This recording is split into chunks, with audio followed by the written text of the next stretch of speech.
Headphone போட்டு பாருங்க. மாநாடு தமிழ்நாட்டுல எப்படி நடத்தணுங்கிறத நாம் தமிழ் கட்சி வருகிற பிப்ரவரி மாதம் திருச்சியில் நடத்த போற மாநாடு அப்ப நீங்க தெரிஞ்சுப்பீங்க ஒழுக்கம்னா என்ன. சரி, இவனுக்கு ஒழுக்கம் என்னன்னு இப்ப பாத்துருவோம்.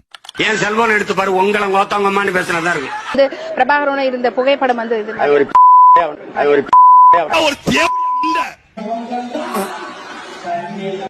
ஃபிகர்களோட இருக்கு, அதுதான் எனக்கு வெறுப்பா இருக்கு.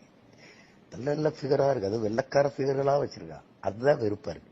நாங்க எப்பேற்பட்ட ஆளுநருடைய பிள்ளை இல்ல, இந்த பிச்சைக்கார பிள்ளை இல்ல, அண்ணா துறை, கருணாநிதி, எம்ஜிஆர், ஜெயலலிதா பார்த்து வந்தவங்க. உழுது விளைப்பேன், அதுவும் சரிப்பட்டு வரலையா கரிமூட்டம் போடுவேன், வெட்டி கரிமூட்டம் போட்டு பார்ப்பேன், சரியா வரலையா சாராயங்காட்சி பிழைப்பேன்.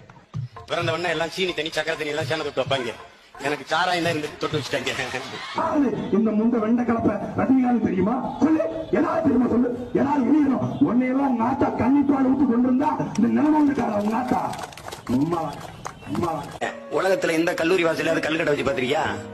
எங்களுக்காக தான் கல்லுக்கடை எங்க பெரிய வச்சுட்டு உட்காந்து போகும்போது குடிச்சு போவோம், வரும்போது குடிச்சு போவோம். வேலையே எங்களுக்கு படிக்கும்போது கல்லூரிக்கு போறது இல்ல, கபடி விளையாடுறது, பந்தயம் கட்டி ஜெயிக்கிறது, புரோட்டா திங்கிறது, கல்லு குடிக்கிறது, படம் பாக்குறது.